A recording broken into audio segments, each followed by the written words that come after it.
Hello guys, welcome to UPD education.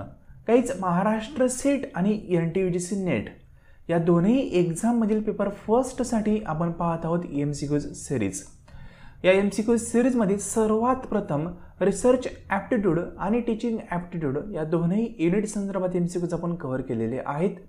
त्यानंतर communication संदर्भात MCQज आपण पाहत आहोत आणि या संदर्भात देखील 3 पार्ट याआधी मी अपडेट केलेले आहेत. ज्या विद्यार्थ्यांनी प्रिव्हियस सर्व पार्ट्स कव्हर केले नसतील त्यांनी आधी ते कव्हर करा, त्यानंतर आजचे लेसन कव्हर करा. आज देखील आपण कम्युनिकेशन संदर्भात काही महत्त्वाचे क्वेश्चन पाहणार आहोत आणि नेहमीप्रमाणे क्वेश्चनपेक्षा आपला जो फोकस जास्त असणार आहे तो कन्सेप्टवर असणार आहे. कारण एक्झामला क्वेश्चन रिपीट होत नाही, त्या क्वेश्चन मागे ज्या कन्सेप्ट लपलेल्या आहेत त्या कन्सेप्टवर एक्झामला क्वेश्चन येतो, त्या कन्सेप्ट रिपीट होत असतात. म्हणून आपण प्रत्येक लेसनमध्ये फोकस करत आहोत कन्सेप्टवर. आज आपण कम्युनिकेशनच्या MCQ संदर्भात पार्ट 4 हा डिस्कशन करणार आहोत. फ्रेंड, आजचे लेसन पूर्णपणे पाहण्यापूर्वी एक छोटीशी इन्फॉर्मेशन. तर फ्रेंड, जर तुम्ही नेक्स्ट MSc एक्झाम आणि NTUGC नेट एक्झामचं प्रिपरेशन करत असाल तर त्या दोन्ही एक्झाममधील पेपर फर्स्टसाठी एक डिटेल कोर्स आपण आजपासून सुरू करत आहोत. त्यामध्ये पेपर फर्स्टचा पूर्णपणे सिलेबस तुम्हाला कंप्लीट करून दिला जाणार आहे, प्लस त्या संदर्भात MCQज प्रॅक्टिस तुमच्याकडून करून घेतली जाणार आहे. म्हणजे या कोर्समध्ये पेपर फर्स्टचे 10 युनिट डिटेलमध्ये तुम्हाला कव्हर करून दिले जातात. त्या संदर्भात रिव्हिजन करून घेतली जाते आणि डेमो पेपर मार्फत प्रॅक्टिस देखील करून घेतली जाते. या सर्व गोष्टी एकाच कोर्समध्ये तुम्हाला अवेलेबल केल्या जातील. त्यामुळे तुम्हाला अदर कुठलाही व्हिडिओ पाहण्याची गरज पडणार नाही किंवा अदर कुठलाही प्लॅटफॉर्म प्रॅक्टिससाठी तुम्हाला यूज करण्याची गरज पडणार नाही. In short, paper first full and final सिलेबसपासून प्रॅक्टिसपर्यंत या कोर्समध्ये तुम्हाला कव्हर करून भेटेल. ठीक आहे. या कोर्सचा जर ओव्हरव्ह्यू पाहिला तर कोर्समध्ये 240हून अधिक व्हिडिओ लेक्चर तुम्हाला प्रोव्हाइड केले जातात. एक्झामिनेशनमध्ये अल्टिमेट चांगला स्कोर व्हावा त्या अनुषंगाने सिंपल ट्रिक्स आणि टिप्स शेअर केल्या जातात. या ठिकाणी रिव्हिजन लेक्चर देखील प्रोव्हाइड केले जातात. एक्झामिनेशनच्या आधी PDF नोट्स इंग्लिश आणि मराठी दोन्ही लँग्वेजमध्ये असतात.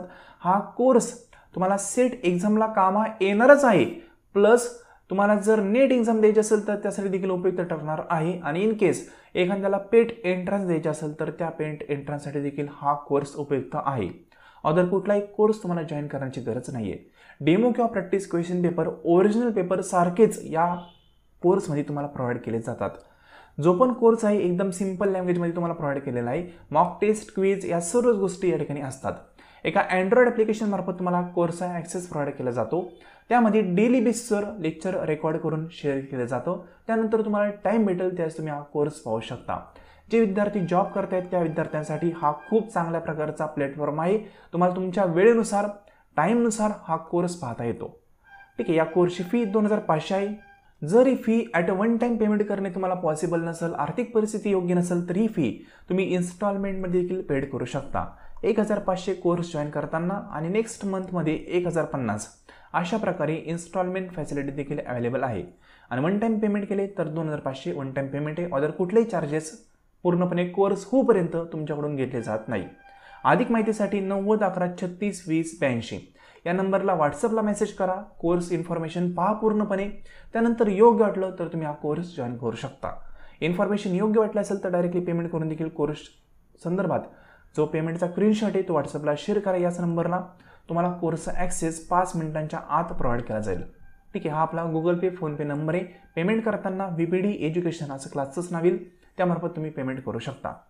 ठीक आहे. फ्रेंड, या कोर्सचा वापर करून खूप सारे विद्यार्थी मागील एक्झामिनेशनमध्ये क्लिअर झालेले आहेत. अनेक विद्यार्थ्यांना 92, 90पर्यंत स्कोअर भेटलेला आहे. म्हणजे 100पैकी जर 92 स्कोअर तुम्हाला भेटत असेल तर या ठिकाणी ही खूप मोठी अचिव्हमेंट आहे. तुम्ही अल्टिमेट पेपर फर्स्टमुळे या ठिकाणी क्वालिफाय होऊ शकता.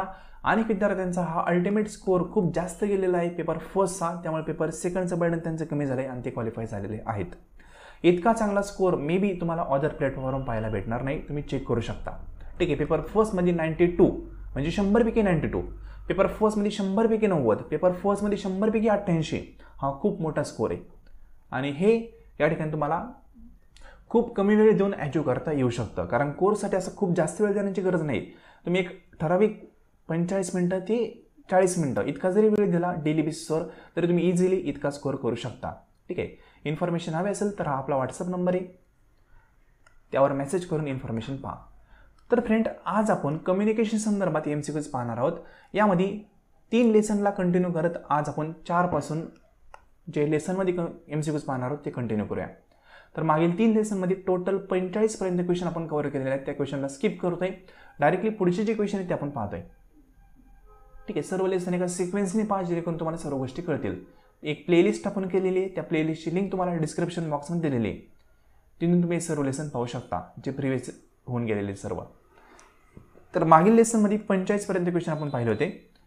आज आपण 46 पासून पुढे क्वेश्चन पाहणार आहोत. एकदम इझी क्वेश्चन आहे. MSCIT एक्झामला जशा पद्धतीने क्वेश्चन येतात त्याच पद्धतीने क्वेश्चन आपण फ्रेम केलेले आहेत. 46 नंबरचे क्वेश्चन काय म्हणतोय ते समजून घ्या. इनअटेंटिव्हनेस ऑफ रिसिव्हर मे अफेक्ट, म्हणजे रिसिव्हरचा इनअटेंटिव्हनेस असेल तो कम्युनिकेशनच्या कुठल्या गोष्टीवर इम्पॅक्ट करतो ते विचारलंय. इनअटेंटिव्हनेसचा अर्थ असा होतो एखाद्या गोष्टीकडे दुर्लक्ष करणं. मग एखादी गोष्ट सांगतोय आणि त्याच्याकडे एखादा जर दुर्लक्ष करत असेल तर त्यामध्ये कुठला परिणाम होणार आहे. तर सेंडरवर परिणाम होणार आहे का? होऊ शकतो, काय प्रॉब्लेम नाही, होल्ड करूया. मेसेजवर परिणाम होणार आहे का? होऊ शकतो. जी तुम्हाला सांगण्याची कला आहे किंवा तुम्हाला जे सांगायचं आहे ते तुम्ही इफेक्टिव्हली सांगू शकत नाही, म्हणजे परिणाम होऊ शकतो. मीडियावर कुठलाही परिणाम होत नाही. इफेक्टिव्हनेस ऑफ कम्युनिकेशन, यस, यावर अल्टिमेट परिणाम होतो. म्हणजे जर या क्वेश्चनचे आन्सर पाहिले ना तर ए पण करेक्ट आहे, बी पण करेक्ट आहे आणि डी पण करेक्ट आहे.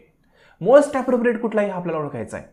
तर मोस्ट अप्रोप्रिएट आहे इफेक्टिव्हनेस ऑफ कम्युनिकेशन.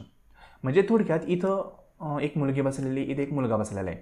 ठीक आहे, ती मुलगी एक पिक्चर पाहते आणि तो मुलगा त्या मुलीला काहीतरी सांगण्याचा प्रयत्न करतोय.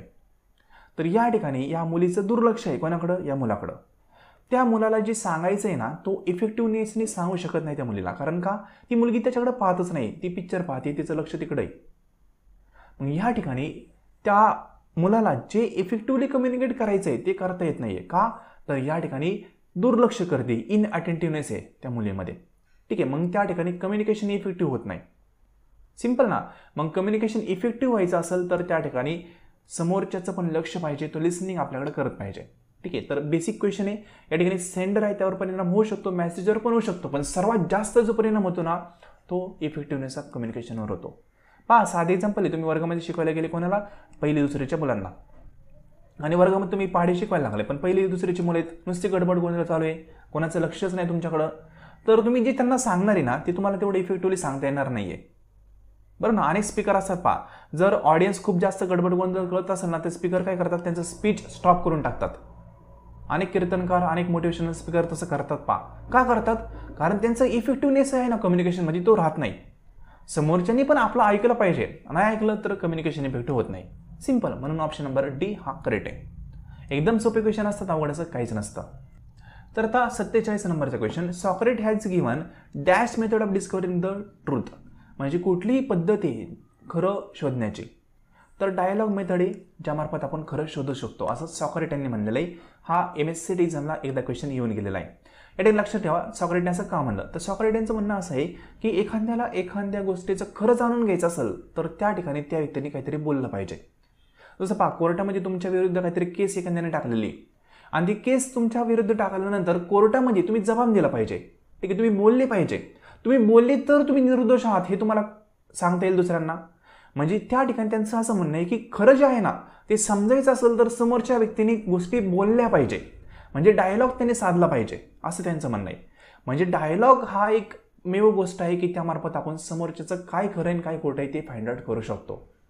पहा ना, तुमच्यावर एखाद्याने चोरीचा आळा घेतला, ठीक आहे, हा चोर आहे असं म्हणलं, तर तुम्ही जोपर्यंत काही बोलत नाही तोपर्यंत तुम्ही खरे आहात हे सिद्ध होणार नाही.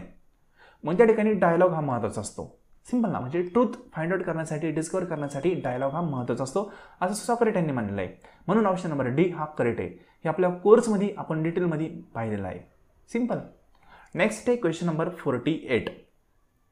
In which year the information technology act was enacted in India, म्हणजे इंडियामध्ये IT ॲक्ट म्हणतो आपण त्याला. IT ॲक्ट कधी आला?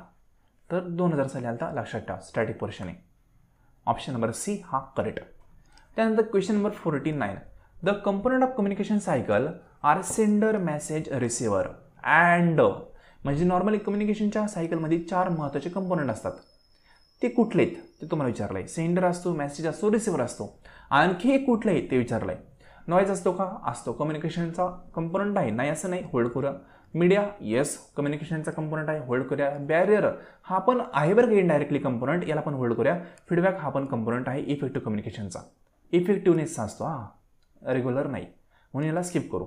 आता या ठिकाणी मोस्ट अप्रोप्रिएट आपल्याला शोधायचं आहे. ॲक्च्युली थिअरी पहा एका व्यक्तीची, त्या थिअरीमध्ये पण त्यांनी सांगितलं 4 कंपोनंट महत्त्वाचे असतात.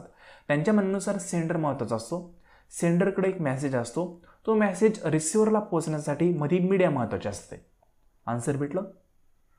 नॉईज मध्ये मध्ये येऊ शकतो पण महत्त्वाचं आहे का? नाही. नसला तर चांगलंच आहे, पण मीडिया जर नसेल तर सेंडरकडे जो मेसेज आहे तो रिसिव्हरपर्यंत जाऊ शकत नाही. म्हणून media it's most important.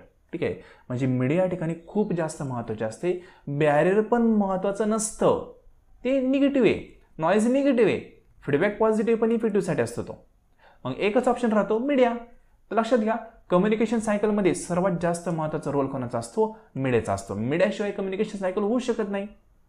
Message आहे, सर्व आहे, आणि तुम्ही एका बंद रूममध्ये आहात, तुम्हाला फोन तरी पाहिजे, पत्रव्यवहार तरी करता आला पाहिजे, तर तुम्ही दुसऱ्यांना सांगताल ना. ठीक आहे, म्हणजे एखादी गोष्ट तुम्हाला सांगायची असेल तर त्या ठिकाणी मीडिया महत्त्वाची आहे. म्हणून ऑप्शन नंबर बी हा करेक्ट. Question number 50. आता हा क्वेश्चन असर्शन रिझनिंग बेस आहे. काय म्हणतोय ते समजून घ्या. Human touch in a communication enable student to become participatory. म्हणजे या ठिकाणी माणूस कम्युनिकेशनमध्ये इन्व्हॉल्व झाला तर ते कम्युनिकेशन खूप जास्त पार्टिसिपेटिव्ह होऊ शकतं असं त्यांचं म्हणणं आहे. करेक्ट आहे, काही चुकायचं नाही. का करेक्ट आहे तुम्हाला नंतर सांगतो. रिझनिंगमध्ये काय म्हणते ते पहा. In technology driven classroom environment the communicative role of a teacher is secondary. या ठिकाणी एक पॉईंट क्लिअर करून देईल, टीचरचा रोल हा सेकंडरी कधीच होऊ शकत नाही. इथं काय म्हणले टीचरचा रोल हा सेकंडरी असेल, हे वाक्य चुकलेलं आहे. म्हणजे त्याने असं म्हणलं आहे की एक क्लासरूम आहे, त्या क्लासरूममध्ये खूप टेक्नॉलॉजी वापरली, वेब कॅमेरा वापरला, सर्व वापरलं, आणि टीचर्स नाहीत, AI बेस्ड क्लासरूम आहे, तर त्या ठिकाणी इफेक्टिव्हली विद्यार्थी शिकू शकत नाही. टीचर त्या ठिकाणी रिक्वायर आहेच. पहा ना, तुमच्या मुलांकडे सर्व टेक्नॉलॉजी घरी, पण तरी तुम्ही त्यांना शाळेत पाठवले ना टीचरकडं का? कारण तुम्हाला पण असं वाटतंय की टीचर प्रॉपर वेनी त्याला डायरेक्शन देऊ शकतात. मग बेसिक आहे, हे चुकीचं बोललं आहे. सेकंडरी रोल टीचरचा होऊ शकत नाही, ते रोल प्रायमरीच असतो टीचरचा, कुठल्याही टेक्नॉलॉजीमध्ये कुठल्याही कंडिशनला. सेम, तरी वाक्य चुकलेलं आहे. आता वाक्य फर्स्ट हे का करेक्ट आहे ते सांगतो. इथे काय म्हणलंय, जर कम्युनिकेशनमध्ये म्हणू शकतो माणसाचं इन्व्हॉल्वमेंट झालं तर त्या ठिकाणी कम्युनिकेशन पार्टिसिपेटरी होऊ शकतं. हे का होऊ शकतं? साधं एक्झाम्पल. फॉर एक्झाम्पल फ्लिपकार्टवरून तुम्ही एखादी गोष्ट मागितली आणि ती गोष्ट तुम्हाला रिटर्न करायची. रिटर्न करताना तुम्हाला काहीतरी इश्यू आला, ठीक आहे, काहीतरी एरर येतोय, त्या एररमुळे ती गोष्ट रिटर्न होत नाही आहे, तर तुम्ही काय करणार आहे? रिटर्न होत नाही अशा कंडिशनला काय करणार? फ्लिपकार्टचा पहिला ऑप्शन आहे चॅटिंग. तुम्ही त्यांच्या AI चॅटिंग करू शकता. ठीक आहे, जे मॉडेल असते ना AIचं, तुम्ही ते क्वेश्चन टाकायचं, ते आन्सर भेटतं ऑटोमॅटिक सिस्टमनी. ते एक ऑप्शन आहे तुमचा एरर सॉल्व्ह करण्याचं. दुसरं ऑप्शन आहे कस्टमर केअर. तुम्ही कस्टमर केअरला कॉल करू शकता. आता या ठिकाणी जो तुम्ही एरर फेस केला आहे त्याचं सोल्युशन मिळवण्यासाठी तुम्ही कुठला वे निवडणार? 90% काय करतील? कस्टमर केअरचा ऑप्शन निवडतील. म्हणजेच काय, माणूस जर सिस्टीममध्ये इन्व्हॉल्व्ह झाला, तिथं कम्युनिकेशन माणसासोबत जर झालं ना, तर त्या ठिकाणी पार्टिसिपेटरी म्हणजे काय, तुमचे इश्यू डेफिनेटली इझी वेने सॉल्व्ह होतात. चॅटिंगचं ऑप्शन बरेच जण निवडत नाही, कस्टमर केअरचं ऑप्शन निवडतात. बेसिक आहे पहा, म्हणजे टेक्नॉलॉजी आहे तरी पण तुम्ही माणसांचंच इन्व्हॉल्वमेंट हवं आहे असं म्हणता. मग या ठिकाणी ऑप्शन नंबर फर्स्ट हा करेक्ट आहे, ऑप्शन नंबर सेकंड हा चुकीचा आहे. म्हणजे अल्टिमेट ऑप्शन नंबर 3 या ठिकाणी करेक्ट येईल. Is true but R is false. ठीक आहे, असर्शन रिझनिंग बेस्ड क्वेश्चन आहे. नेक्स्ट क्वेश्चन आहे 51 नंबरचा. काय म्हणलंय ते समजून घ्या. In the sequence of cultural institution in a communication is. म्हणजे एखादा लहान मुलगा असतो ना, तो लहान मुलगा कल्चर शिकत जातो. ते कुठल्या वेने शिकत जातो, कुठल्या लेवलने शिकत जातो ते विचारलंय. साधं एक्झाम्पल, एक लहान मुलगा आहे, छोटासा लहान मुलगा आहे, म्हणू शकतो 1 वर्षाचा आहे. तो 1 वर्षाचा असताना कल्चरबद्दल नॉलेज त्याला कुठून भेटणार आहे? बेसिक क्वेश्चन आहे, तुम्हाला विचारतोय मी. आन्सर तुम्ही सांगू शकता. लहान 1 वर्षाचा मुलगा आहे, त्याला कल्चरबद्दल म्हणजे कशा पद्धतीने जेवण करायला बसायचं, ठीक आहे, किंवा कशा पद्धतीने थोडंफार चालायचं, त्या गोष्टी कुठे शिकणार आहे? तो मदर लँग्वेज कुठे शिकणार आहे? फॅमिलीमध्ये शिकणार आहे, बरं ना. स्कूलमध्ये तुम्ही जाणारच, पाठवणारच नाही त्याला, मास मीडिया वगैरे त्याला कळणार नाही, रिलिजन वगैरे कळणार नाही, धर्म वगैरे त्याला कळणार आहे, ठीक आहे. मग तो कुठे शिकणार आहे? फॅमिलीमध्ये. म्हणजे पहिलं ऑप्शन फॅमिली होतं, हे तर कन्फर्म आहे. कल्चर शिकण्याचा पहिला ऑप्शन कुठं असतो? फॅमिली. तुमचं कल्चर तुम्ही कुठून शिकायला सुरुवात केली? फॅमिलीमधूनच, तुमच्या फॅमिलीमधून. म्हणून ऑप्शन फर्स्ट हा करेक्ट येणार आहे. आता जर ऑप्शन फर्स्ट हा करेक्ट येतो हे आपल्याला कळालंय, तर बाकीचे ऑप्शन पाहूया. इथं ऑप्शन बी दिलाय त्यांनी, इथं ऑप्शन ए दिलाय पहिला, इथं ऑप्शन सी दिलाय, इथं ऑप्शन डी दिलाय. सर्व चुकले. एकच ऑप्शन आहे अल्टिमेट, ऑप्शन नंबर सेकंड आपला करेक्ट येऊन जातो या ठिकाणी. पहा बेसिक आहे, एकदम अवघड काहीच नाही. माझा सेकंड ऑप्शन स्कूल असणार आहे का? येस. तो पहिल्यांदा फॅमिलीकडून गोष्टी शिकणार, नंतर शाळेमध्ये शिकणार. पहा तुम्ही म्हणता अंगणवाडीच्या मॅडमनी ही गोष्ट त्याला शिकवली, ही प्रार्थना शिकवली, म्हणजेच काय त्या ठिकाणी तो स्कूलमधून अनेक गोष्टी शिकायला सुरू करतो. त्यानंतर रिलिजन असेल, ठीक आहे, रिलिजनमधून ती गोष्टी शिकायला सुरू करतो, थोडी एक्स्ट्रा स्टेप.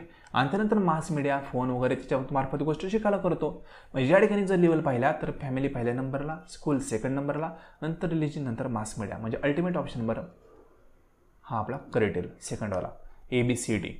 सिम्पल ना. म्हणजे कल्चर कुठून शिकतो ते तुम्हाला विचारलंय, तर लेवल आहे त्याच्या फॅमिली, स्कूल, रिलिजन आणि मास मीडिया या मार्फतच शिकतो. नेक्स्ट आहे question number 52. Objective definition of word is it's. म्हणजे शब्दांची ऑब्जेक्टिव्ह डेफिनेशन कुठली असते? मागच्याच लेसनमध्ये सांगितलं होतं पहा. ज्यावेळेस आपण डिक्शनरीचं मिनिंग पाहतो, डिक्शनरीचं मिनिंग हे ऑब्जेक्टिव्ह असतं, ठीक आहे, त्याला आपण डिक्शनरीचं मिनिंग म्हणतो, त्याला आपण डेंटोलॉजी असं म्हणतो. आणि ज्यावेळेस आपण सब्जेक्टिव्ह मिनिंग पाहतो, कोणतं? सब्जेक्टिव्ह. याला आपण काय म्हणतो? कोनोटेटिव्ह म्हणतो. कोनोटेटिव्हमध्ये शब्दाच्या मिनिंग न पाहता आपण त्यामागच्या भावना समजून घ्यायचा प्रयत्न करतो. सिंपल. मग या ठिकाणी ऑब्जेक्टिव्ह मिनिंग हे डिनोटेटिव्ह असते, लक्षात ठेवा. आणि सब्जेक्टिव्ह मिनिंग जर म्हणलं तर कोनोटेटिव्ह असतं. कुठलं? कोनोटेटिव्ह. CONNOTATIVE, कोनोटेटिव्ह म्हणतो आपण त्याला, ठीक आहे. कोणतं? सब्जेक्टिव्ह मिनिंग कोनोटेटिव्ह आणि ऑब्जेक्टिव्ह मिनिंग डिनोटेटिव्ह. याबद्दल डिटेलमध्ये मी तुम्हाला कोर्समध्ये सांगितलेलं आहे. ज्या विद्यार्थ्यांनी आपला कोर्स जॉईन केलेला असेल त्यांना मे बी याबद्दल माहीत असेल, ठीक आहे. जवळपास 15-20 मिनिटं याबद्दल तुम्हाला डिटेलमध्ये एक्झाम्पल सहित सांगितलेलं आहे, जिथून तुम्ही ते कव्हर करून घ्या. ज्यांना कोर्स वगैरे जॉईन करायचं असेल त्यांनी हा नंबरला मेसेज करा. हा नंबर दिलेला आहे पाहिजे, ठीक आहे. व्हॉट्सअप नंबर आहे, मेसेज करून इन्फॉर्मेशन मिळू शकता. तर ऑब्जेक्टिव्ह मिनिंग म्हणजे डिनोटेटिव्ह म्हणजे डिक्शनरीचं मिनिंग. सिंपल बेसिक कन्सेप्ट आहे, अवघड असं काय नाही आहे. एक एक्झाम्पल सांगतो पहा. फॉर एक्झाम्पल 2 मित्र येतं आणि इथं पब्लिक अशी, ठीक आहे. आता पहिला मित्र त्या दुसऱ्या मित्राला काय म्हणला? जा पळ तिकडं, अजिबात तिकडे येऊ नको, ठीक आहे. जा पळ तिकडं म्हणजे लगेच याने पळत जायचं का? नाही. मग यांना माहिती आहे यांचं नेमकं काय भानगड आहे. मग त्याला वाटेल नाही याला राग आलाय म्हणून तो असं म्हणतोय, पण आपण लगेच जाणं योग्य नाही, गेलो तर आणखी रागेल, ठीक आहे. मग हे दोघांना कळतंय त्यांचं काय चाललंय. पण बाकीची पब्लिक काय म्हणणार आहे? अरे हा त्याला कवाचा जा पळ तिकडं म्हणतोय तरी हा जात नाहीये. बरोबर ना? येडावेडा माणूस आहे का? म्हणजे या ठिकाणी पहा, हे जे बाकीची पब्लिक आहे ना ते काय करतात, तिथं डिनोटेटिव्ह मिनिंग काढतात, म्हणजे डायरेक्टली त्या शब्दाचा शब्दशः अर्थ काढतात. पण हिंचं दोघांचं काय कोनोटेटिव्ह मिनिंग आहे, म्हणजेच काय शब्दमागच्या भावना काय आहेत दोघांना माहितीत. समजलं? म्हणजे या ठिकाणी भावना जर शब्दमागच्या समजून घ्यायच्या झाल्या तर कोनोटेटिव्ह असतं, कोनोटेटिव्ह, ठीक आहे. आणि जर आपण डायरेक्टली डिक्शनरीज मिनिंग काढण्याचा प्रयत्न केला तर डिनोटेटिव्ह असतं, ते ऑब्जेक्टिव्ह असतं. Next question 53. One of the example of communication channel. Communication चॅनलचं एक्झाम्पल कुठलंही? नॉईज का नाही, कंटेक्स्ट नाही, फीडबॅक नाही, फेस टू फेस कन्व्हर्सेशन. इथे एक व्यक्ती, इथे एक व्यक्ती, हा याला काहीतरी बोलतोय, हा याला परत काहीतरी सांगतोय, रिपीट चाललंय, दोघांचं फेस टू फेस झाली ना चॅनल, बरोबर ना? मग ठिकाणी ऑप्शन नंबर आपला 4 करेक्ट आहे. त्यानंतर question number 54. Which of the following term closely related with feedback. फीडबॅकशी निगडीत कुठली टर्म आहे ते विचारलंय.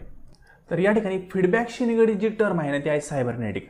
सायबरनेटिक म्हणजे काय माहिती का? एखादी प्रक्रिया कशी चालते आणि त्याबद्दल आपल्याला काय भेटतंय म्हणजे आउटपुट काय भेटतंय, तर आपण सायबरनेटिक असं म्हणतो. साधं एक्झाम्पल सांगाल, सपोज एखादी सिस्टीम आहे, सिस्टीम म्हणजे आपण घेऊ ICU, ठीक आहे. या ICU मार्फत एखादा व्यक्ती कशा पद्धतीने बरा होतोय हे पाहणं. बरा होतोय म्हणजे पेशंट तुम्ही टाकलाय त्या ICU मध्ये आणि तो कशा पद्धतीने बरा होतोय याचा अभ्यास आपण करतोय. म्हणजेच काय, त्या मशीनबद्दल फीडबॅक आपण पाहतोय, त्याला आपण सायबरनेटिक असं म्हणतो. म्हणजे यंत्रसामग्री ज्या असतात किंवा एखाद्या व्यक्तीबद्दलचा जो अभ्यास असतो त्याच्याबद्दलचं आउटपुट आपल्याला काय भेटतं हे आपण पाहत असतो सायबरनेटिक्समध्ये. सिंपल बेसिक टर्म आहे, काहीच नाही लक्षात ठेवायचं झालं तर फक्त लक्षात ठेवा की सायबरनेटिक्स रिलेटेड विथ फीडबॅक्स. कोर्समध्ये पण सांगितलेलं आहे. एक्झामला ही कन्सेप्ट कदाचित रिपीट होणार नाही, पण झाले तर फक्त लक्षात ठेवायचं की सायबरनेटिक्स हा शब्द आला ना तर कन्सेप्ट ए फीडबॅकशी, म्हणजे तर आपण आउटपुट पाहायचा प्रयत्न करतो. बाकी ब्रेन स्टॉर्मिंग याबद्दल तुम्हाला ऑलरेडी मी सांगितलेलं आहे. ब्रेन स्टॉर्मिंग म्हणजे काय, या ठिकाणी आपण एका पर्टिक्युलर गोष्टीबद्दल विचारविंथन करून त्याच्याबद्दल सोल्युशन प्राप्त करण्याचा प्रयत्न करतो. म्हणजे अनेक लोक काय करतात, एका गोष्टीबद्दलचं मत त्यांचं मांडतात आणि त्यानुसार त्या प्रॉब्लेमला आपण सोडवायचा प्रयत्न करतो. त्याला ब्रेनस्टॉर्मिंग असं म्हणतो. ह्युरिस्टिक मेथड ही एक पद्धत आहे निर्णय घेण्याची किंवा एखादी समस्या सोडवण्याची. म्हणजे एखादा निर्णय तुम्हाला इमिजिएटली घ्यायचा असेल, लवकर सोडवायचा असेल एखादा प्रॉब्लेम, तर आपण ह्युरिस्टिक मेथड टेक्निक वापरतो. ठीक आहे. जलद प्रक्रियेने या ठिकाणी आपण काय करतो, गोष्टी सेटल करून टाकतो. त्याला आपण ह्युरिस्टिक मेथड असं म्हणतो. टीचिंगमध्ये वापरली जाते. तो विद्यार्थ्यांनी एखादा प्रॉब्लेम आला ना, तर इमिजिएटली तो सोडून टाकायचा, प्रॉब्लेम वगैरे त्याचा क्लिअर करून टाकायचा. ते म्हणजे ह्युरिस्टिक मेथड ऑफ टीचिंग असते ते ॲक्च्युअली. ठीक आहे. तर ह्या तिन्ही कन्सेप्ट तुम्हाला मी सांगितल्यात. ब्रेनस्टॉर्मिंग म्हणजे एका पर्टिक्युलर पॉईंटचं प्रॉब्लेम असेल त्याचं सोल्युशन काढणं अनेक व्यक्तींमार्फत, एक्सपर्टमार्फत. सायबरनेटिक म्हणजे फीडबॅकशी निगडीत आहे. आणि ह्युरिस्टिक म्हणजे काय, जलद एखादा प्रॉब्लेम सोडवणं सिस्टमॅटिक वेने. तर या 54 नंबरच्या क्वेश्चनचं ऑप्शन नंबर फर्स्ट हे करेक्ट आहे. ठीक आहे. आता नेक्स्ट क्वेश्चन काय म्हणतोय 55 नंबरचा. During the communication process the message is converted to a symbolic form is call. म्हणजे जो मेसेज असतो त्या मेसेजला सिम्बॉलिक फॉर्ममध्ये कन्वर्ट करतात, त्याला आपण काय म्हणतो, तर त्याला आपण सिम्पल भाषेमध्ये डिकोडिंग असं म्हणतो. लक्षात घ्या, ह्या कम्युनिकेशनच्या महत्त्वाच्या कन्सेप्ट आहेत. आपण ऑलरेडी कोर्समध्ये डिटेलमध्ये पाहिलेल्या आहेत. ज्यांनी कोर्समध्ये या गोष्टी पाहिल्या असेल त्यांना समजतील डिकोडिंग म्हणजे काय, इनकोडिंग म्हणजे काय. लक्षात घ्या, डिकोडिंग हे रिसिव्हरशी निगडीत असतं, इनकोडिंग हे सेंडरशी निगडीत असतं. सिम्पल.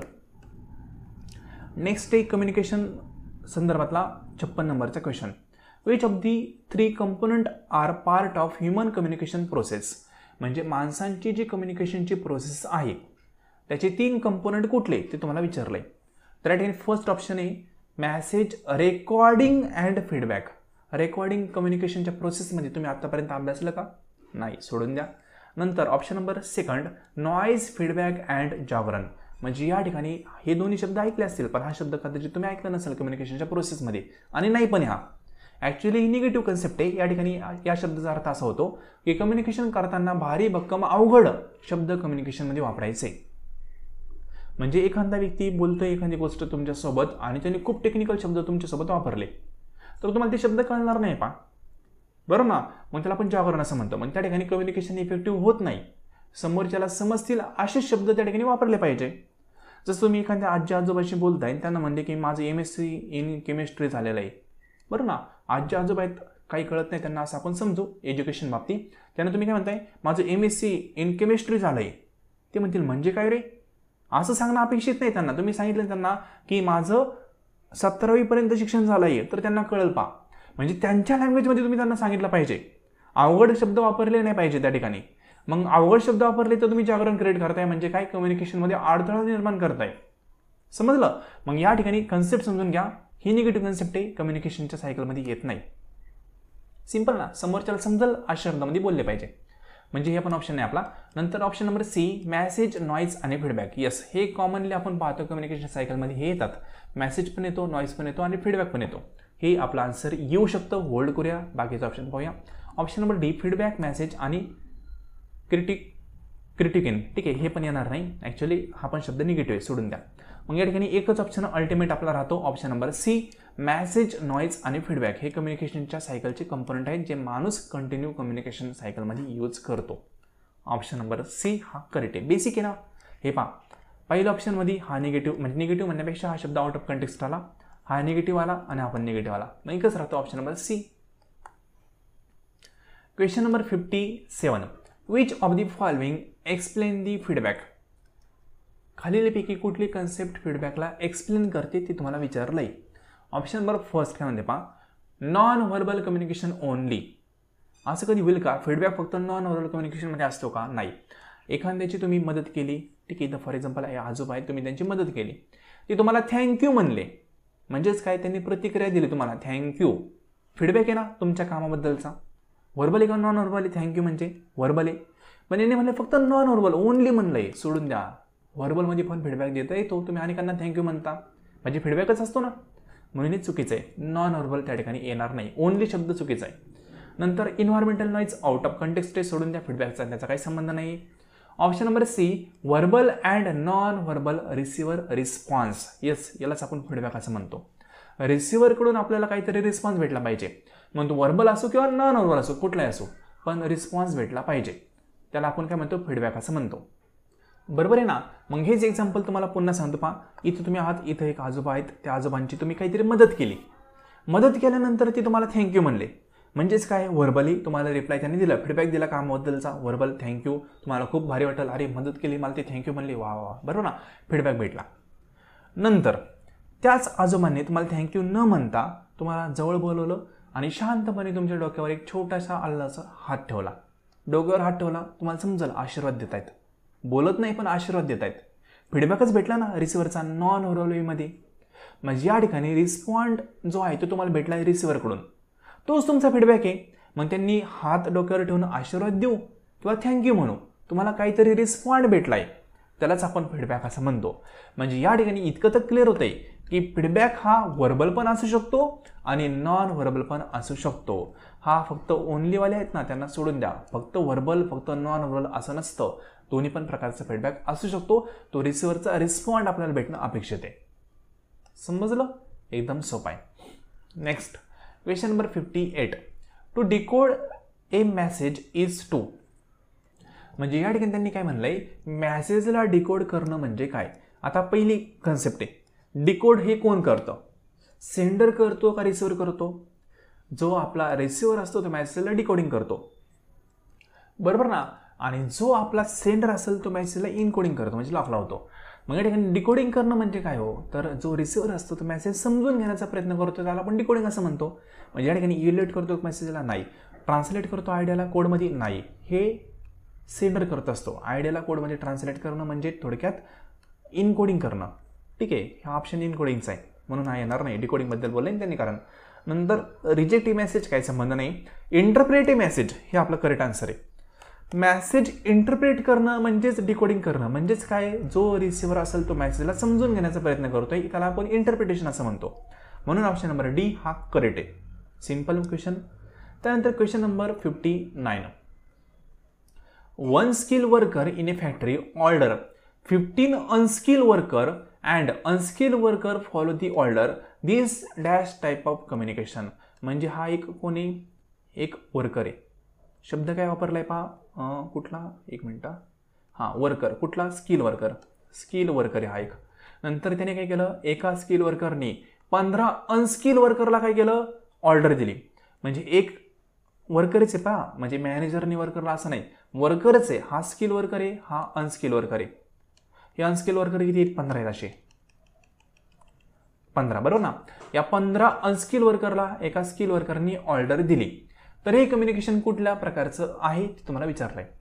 व्हर्टिकल आहे का, नाही, कारण एकाच लेवलचे. हा पण वर्करच आहे, हा पण वर्कर आहे, फक्त स्किल अनस्किलला फरक आहे. जर हा मॅनेजर असता आणि हे वर्कर असते तर त्या ठिकाणी व्हर्टिकल कम्युनिकेशन झालं असतं. पण दोन्ही वर्करच आहे. शब्द लक्षात घ्यायचा, शब्दांशी खेळायचं आहे. इथं पण वर्कर शब्द आहे आणि इथं पण वर्करच शब्द आहे, एकाच लेवलचे लोक आहेत. मग फक्त स्किल आहे, याला खूप जास्त नॉलेज आहे आणि याला नॉलेज नाही आहे. बाकी पोझिशन एकच आहे वर्करची, हे लक्षात घ्या. त्यांनी कन्फ्युजनसाठी स्किल अनस्किल शब्द दिलेत. पोझिशन एकच आहे, फक्त काय स्किल आणि अनस्किलचा पार्ट आहे. म्हणून या ठिकाणी कन्फ्युजन होऊन द्यायचं नाही, सर्व एकाच लेवलचे लक्षात ठेवायचं. पोझिशन एकच आहे, व्हर्टिकल येणार नाही. व्हर्टिकल कधी असतं, पोझिशन बदलल्यानंतर. हॉरिझॉन्टल येईल का, येस. हॉरिझॉन्टल म्हणजे काय, सेम लेवलच्या लोकांचं कम्युनिकेशन, सेम लेवलचे आहेत ना. म्हणून या ठिकाणी ऑप्शन नंबर आपला सेकंड करेक्ट येईल, हॉरिझॉन्टल कम्युनिकेशन. ठीक आहे, कन्फ्युजनसाठी त्यांनी स्किल अनस्किल दिले, लक्षात घ्या. क्वेश्चन फक्त प्रॉपर वाचायचा. वर्कर शब्द आहे आणि वर्कर म्हणलं ते एका लेवलचे लोक आहेत. स्किल अनस्किल सोडून द्या. जसं पहा, तुम्ही कॉलेजमध्ये ज्यावेळेस जॉईन होताल ना त्यावेळेस सगळे असिस्टंट प्रोफेसरच असतील, फक्त काही सिनियर असतील काही ज्युनियर असतील, पण लेवल मात्र सर्वांची सेमच आहे. काहींना पगार कमी असेल, काहींना जास्त असेल, पण लेवल काय सर्वांची असिस्टंट प्रोफेसर हीच असते 90% लोकांचे, बरोबर ना. म्हणजे तुम्ही क्वालिफाय झाल्यानंतर असिस्टंट प्रोफेसर म्हणून जॉईन होता. सिनियर ज्युनियर पार्ट सोडून द्या, ते कुठेही नोंदवलेलं नसतं. ठीक आहे, म्हणजेच त्या ठिकाणी सर्व एका लेवलचे असतात. त्यामध्ये जे कम्युनिकेशन होते ना ते पण हॉरिझॉन्टल कम्युनिकेशन असतं. सिंपल ना. तसंच वर्करचे स्किल अनस्किलचं. नेक्स्ट आहे क्वेश्चन नंबर 60. काय म्हणतोय ते पहा. One of the most important communication skill is. म्हणजे कम्युनिकेशनचं सर्वात महत्त्वाचं इम्पॉर्टंट स्किल कुठलं आहे ते तुम्हाला विचारलंय. तर ॲक्टिव्ह लिसनिंग हे महत्त्वाचं आहे पहा. ॲक्टिव्ह लिसनिंग म्हणजे काय, जे आपण पर्टिक्युलर व्यक्तींना सांगतोय ते व्यक्ती म्हणजे कोण, रिसिव्हर प्रॉपर वेने ऐकतायत, गडबड गोंधळ करत नाही आहे, ऐकतायत ते समजून पण घेत आहेत, त्याला आपण ॲक्टिव्ह लिसनिंग असं म्हणतो. इतकंच तर अपेक्षित असतं ना. जे मी तुम्हाला शिकवतोय किंवा कोर्समध्ये पण पहा, अनेक विद्यार्थी कोर्स जॉईन करताना म्हणतात सर आम्ही कोर्स जॉईन करतोय पण आम्ही खरंच क्वालिफाय होऊ का. मी म्हणतो डिपेंड अपॉन यू. म्हणजे आम्ही तुम्हाला 100% गोष्टी देण्याचा प्रयत्न करत आहोत, पण आम्ही जे देतोय ते मग तुम्ही ॲक्टिव्हली ऐकलं पाहिजे ना. अनेक विद्यार्थी कोर्स जॉईन करतात आणि एक्झाम झाली का म्हणतात सर आमच्याकडून कोर्स पाहणं झालं नाही. उपयोग काय मग. ठीक आहे, कोर्स तुम्ही प्रॉपरली पाहायला पाहिजे. 20-25 मिनिटात फक्त तुम्हाला डेली द्यायचे, जास्त वेळ द्यायचा नाही. 20 ते 25 मिनिटं खूप झाले. डेली जर इतका टाईम तुम्ही फक्त कोर्स जर दिला तुमच्या टाईमनुसार तरी तुम्ही पेपर फर्स्टमध्ये खूप चांगला स्कोअर करू शकता. पण हे पण तुम्हाला जमत नसेल तर याचा अर्थ काय होतो, तुम्ही ॲक्टिव्ह लिसनर नाही आहे. मग कम्युनिकेशन त्या ठिकाणी स्किलफुल होत नाही. जर कम्युनिकेशन प्रॉपरली व्हायचं असेल तर त्या ठिकाणी तुम्ही ॲक्टिव्हली लिसनिंग केलं पाहिजे. जे आम्ही सांगतोय ते प्रॉपरली समजून घेतलं पाहिजे, ऐकलं पाहिजे. ठीक आहे ना. बेसिक क्वेश्चन आहे. तर महत्त्वाचा जो पार्ट असतो तो ॲक्टिव्ह लिसनिंगचा असतो. ॲक्टिव्ह म्हणजे गोष्टी ऐकणं आणि त्या गोष्टी समजून घेणं. सिम्पल. तर 16 नंबरच्या क्वेश्चनचं ऑप्शनवर फर्स्ट आहे करेक्ट आहे. आज आपण 60पर्यंत क्वेश्चन कव्हर केलेले आहेत.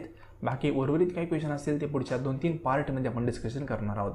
फ्रेंड, आजचे लेसन तुम्ही पाहिले त्याबद्दल थँक्यू. आणि जर तुम्हाला कोर्स जॉईन करायचा असेल तर या नंबरला मेसेज करून तुम्ही कोर्सबद्दल इन्फॉर्मेशन मिळवू शकता. खूप चांगल्या प्रकारे पेपर फर्स्ट तुमचा पूर्णपणे सिलेबस वाईज कव्हर होईल. त्यामध्ये पहिल्यांदा आपण सिलेबस कव्हर करतो, नंतर युनिट कंप्लीट होत असताना MCQची प्रॅक्टिस करून घेतली जाते आणि एक्झामिनेशनच्या आधी डेमो पेपर प्रोव्हाइड केले जातात. म्हणजे अल्टिमेट एक प्रॉपर युनिट स्ट्रक्चर कोर्स आहे, त्यामार्फत तुम्हाला सर्व गोष्टी प्रोव्हाइड केल्या जातात. ठीक आहे. तर आजचं लेसन तुम्ही संपूर्ण पाहिले त्याबद्दल पुन्हा एकदा थँक्यू सो मच.